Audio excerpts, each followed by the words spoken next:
Good morning, afternoon, evening, whenever you are watching this video. 300-foot jump scare. Anyway, getting back on track. There are many restaurants here at Great Adventure, many of which can compete really against each other. Although, which one of them is actually the best? In this video will answer that question as we will explore every single one of the restaurants here at Great Adventure. I will also give a fair warning, this will also be a regular ride vlog, so skip to this time right here if you want to figure out which of the restaurants here are the best. But either way, very good to get back on some of our favorite rides today and also kind of explore all the food options here at the park. But without further ado, let's get right into the park. So they did let us in about like 15 minutes early. I suspect that is because of the yellow school group over there, just because they don't want anybody waiting at the front entrance in between security and all that. So we're going to be waiting up here for about 10 minutes, although I have not seen Flash Test at all. The train was in the station last I checked, but not many employees over there. So it's going to be a tough decision what to rope drop today. Main Street all decked out in prep for 4th of July. Pretty nice there. You had to expect everybody running a rope drop. There is really no reason to run, especially down that way. I still don't know why people do that. And we've got testing, so that's a good sign. So hopefully first ride of the day will be on Flash.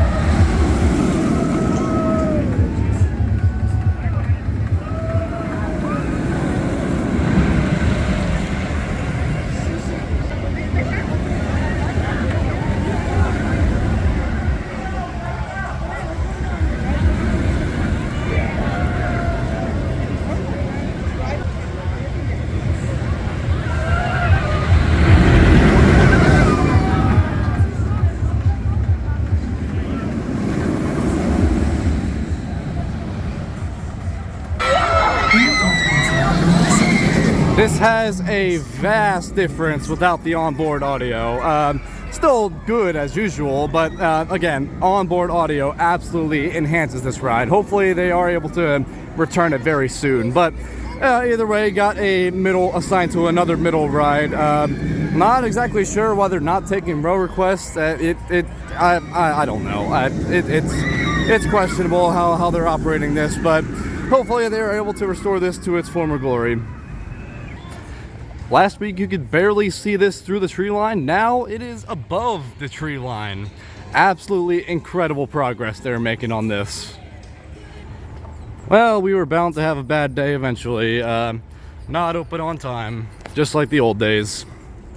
With Toro closed, we can also get a good view of the mine train repaint from this side of the park. It's unknown whether they got the actual first helix or not, but we did see them start to test this earlier, so hopefully we'll be able to get on this with the new repaint. I guess we'll just have to find out. Never a good sign when maintenance is climbing the lift hill. Unfortunate. Getting a better view up here by the woods, we can see the entire first helix seems to be done. So I believe that is everything done for the mine train repaint. Very nice on them. Shockingly did not do Medusa last time, so I guess we'll make it up to this time and actually do it today.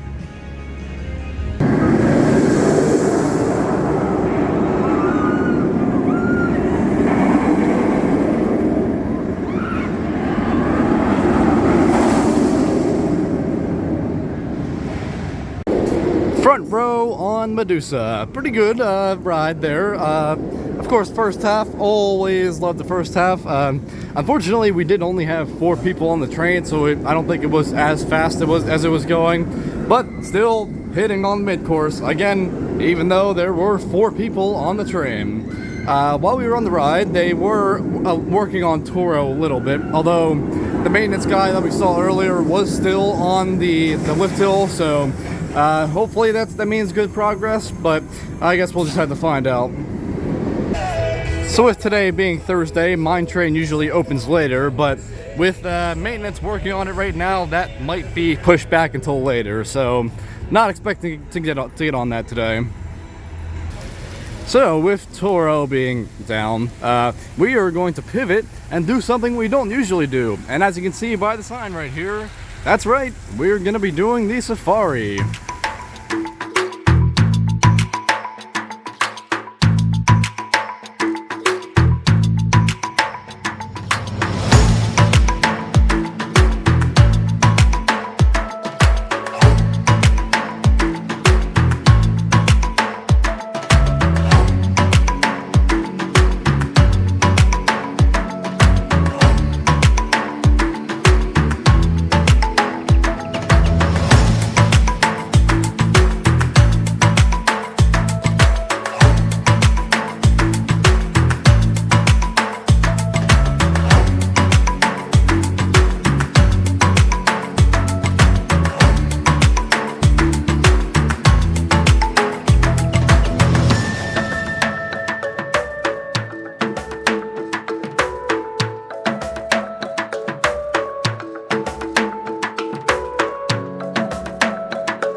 Nice to get back on the safari. I can't remember the last time I did the safari, or at least the off-road adventure, that is. Lots of neat animals out there. They were definitely out and about today, so that was a pretty good timing there. Very nice to get back on this. Alright, took a quick break, got a meal at Best of the West. Always love Best of the West, but saw Toro testing, gave it time to run a bit, and now it is running with people. Unfortunately, since it has been about an hour-ish, it might have developed a bit of a line, so I don't expect many rides on it today, but a ride is a ride. And take a look over the crest over there. We might get a new iconic shot coming soon. It may have taken an hour and a half after the park opened, but our patience has paid off. El Toro is open and boasting a station wait, so I don't expect too many rides today, but I would expect a good chunk at least.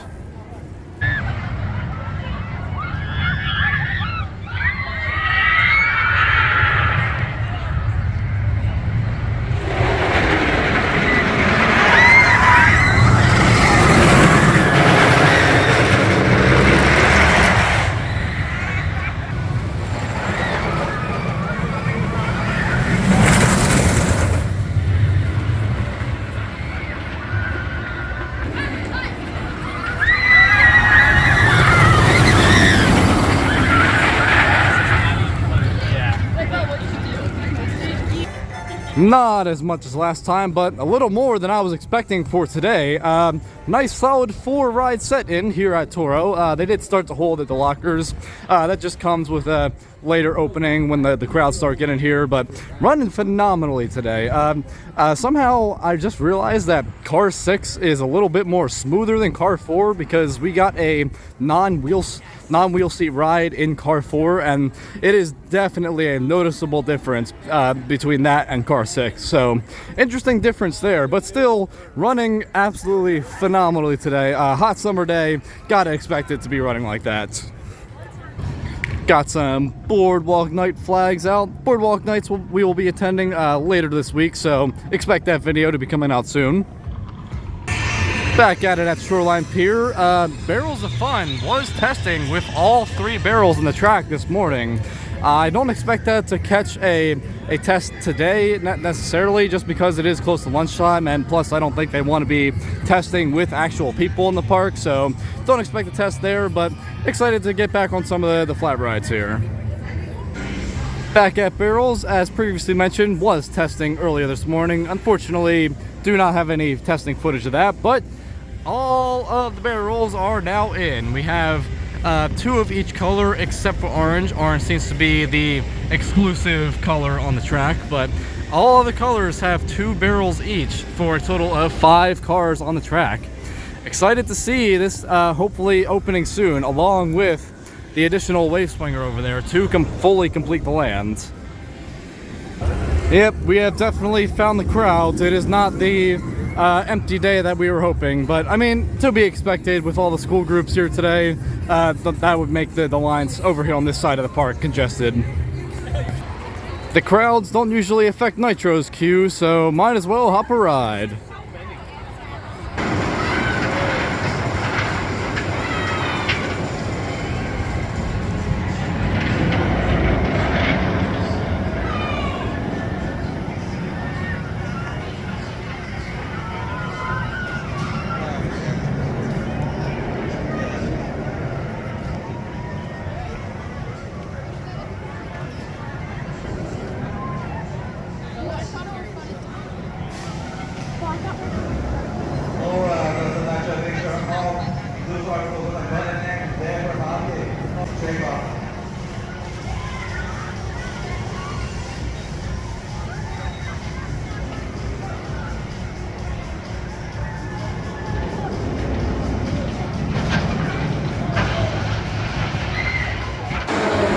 Incredible ride here on A Train on Nitro. We decided to switch it up today. We decided to go in row 2. The back seems a bit crowded. I know, shocking that the back is more crowded than about up towards the front. Obviously the front had a decently sized queue, so we weren't able to wait for that, but row 2 still just as good as the front. Definitely more of the forward air time rather than about the middle air time.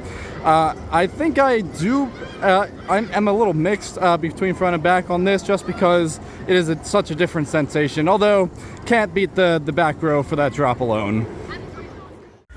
Welcome to the restaurant section of today's video. How this is going to work, we're going to go to each of the restaurants that have meals, that prioritize the meals for them. So not really none of the snack stands or any stands that only offer snacks. This will only cover things that have meals on them. So I will show you where they are in the general area of the park, and also go into each of the restaurants just to show you what kind of menu offerings they have. And that will start right here at the Main Street Pub, which is actually new for 2026. This is a little bit of the smaller menu size, mostly featuring fish and chips, shepherd's pie. Those are the features, although there are some other menu offerings in which we will go inside to check them out. So the menu offerings that were offered outside are some included with the pub platters, which with each of the options over there, each with their assortment of prices.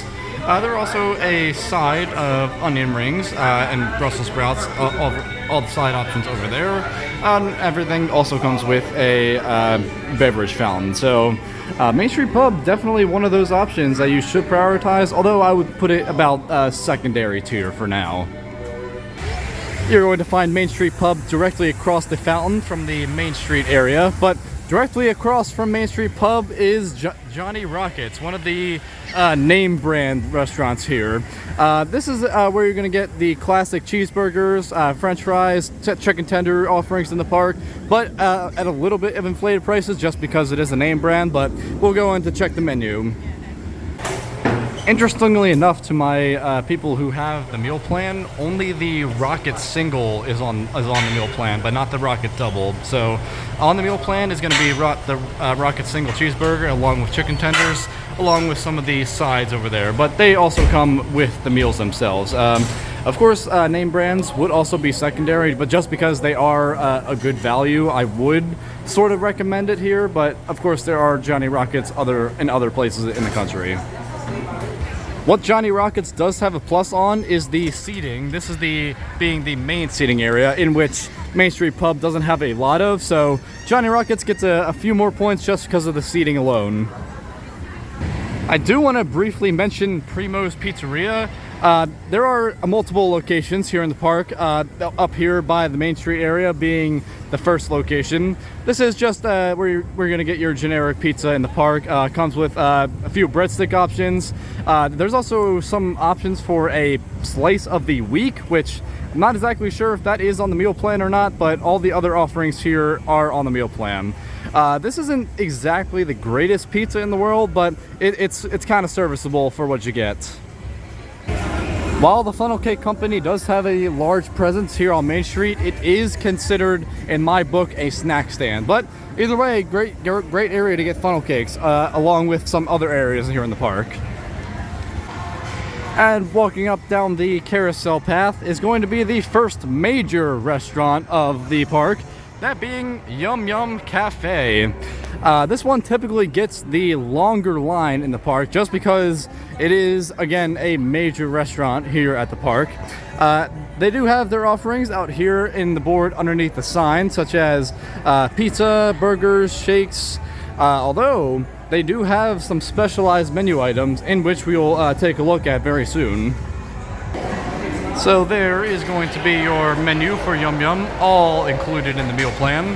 But what's interesting is the 3 sides platter, which basically comes with a choice of these sides over here.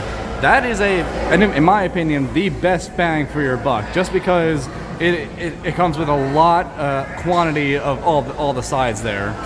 Plus, Yum Yum here does come with indoor air-conditioned seating, and there is plenty of it. And just in case the indoor seating is filled a bit, there is outdoor seating as well. So Yum Yum, definitely one of those restaurants that is a priority. There are a good amount of restaurants here on the boardwalk for Great Adventure. First of which you will come across is going to be Boardwalk Steak and Fries. This is where you're going to find most of the cheesesteak offerings here in the park, with other assortment of options as well. So of course all the options here are also on the meal plan. What my favorite being the Philly cheesesteak. That is amazing. Very filling though, in my opinion. Another highlight is the Philly hot dog. Basically a kind of a chili cheese dog, but it is like basically a foot-long hot dog on a regular bun. So it's kind of hard to pick up. You might have to use a fork and knife for that, but all the options here are amazing, and definitely another one of those good value places. Directly across the midway is going to be the new for 2026 Garden State Fresh Cut Fries. Newly themed from the Garden State Grill, this mainly has a bunch of different French fry options. First of which is going to be gabagool on a stick with fries. Basically just a corn dog option. Second of which, as advertised up here, disco fries, which is a variation of poutine in a way, with brown gravy, mozzarella cheese, all sorts of that. But we'll check out the menu just to see the prices. Much like steak and fries, also everything here is on the meal plan. Their first option, which previously mentioned, gabagool corn dog, which decently priced in my opinion. There's the disco fries again, the basically discount poutine with the gravy on it. This is I have heard mixed things about this, although it would be good to try just because it is something different. I do also want to mention that here at Garden State, they also offer indoor seating along with Boardwalk Steak and Fries, so definitely points for that. Do want to give an interesting mention to Riptide Seafood Shack here. Do keep in mind this is not very reliable for being open, although it is new for 2026, so it should be opening fairly soon. This is basically where you're going to find your seafood options here in the park, which again, also all on the meal plan. Do also want to point out the other location for Primo's, right here in the Frontier Outpost, sort of over by Dream Street and kind of near the exit to El Toro. And speaking of El Toro, right here in Plaza del Carnaval is Macho Nacho. This is, in my opinion, one of the priorities here at the park, just because you do get a very good bang for your buck and very good value for each of the food offerings. Of course, once again, everything is offered on the meal plan, so keep that in mind to my meal plan patrons out there. But the highlights here include a taco salad, loaded nachos, and the walking taco. Those are really, really good. Do keep in mind, these do have a bit of a kick and can be a bit spicy, so if your spice tolerance is not all that great, I would recommend skipping this place. But if you're into spicy food offerings, would recommend a trip down here to Macho Nacho. Gonna have to go way out of your way for this next one, but next one here in Frontierland is going to be Best of the West, featuring pulled pork sandwiches, smoked sirloin sandwiches, anything barbecue related. Now, as you can see, there is a bit of a pickle here. The log flume is in between the main pathway and the restaurant itself. So what you're gonna do, you're gonna go to that bridge up there, cross the bridge, and then go on the other side of the pathway. Or if you want to go the safer way, although you do risk getting wet from the log flume drop, you can go by this way to the Safari Off-Road Adventure Path. So basically two ways to get on to Best of the West restaurant. My recommendation would be over the bridge there. And entering the building here, you will notice the amazing theming in here. Of course, fit with indoor seating on the other side of those walls over there. Of course, all around the perimeter is more outdoor seating. But taking a look at the menu here, of course, same thing.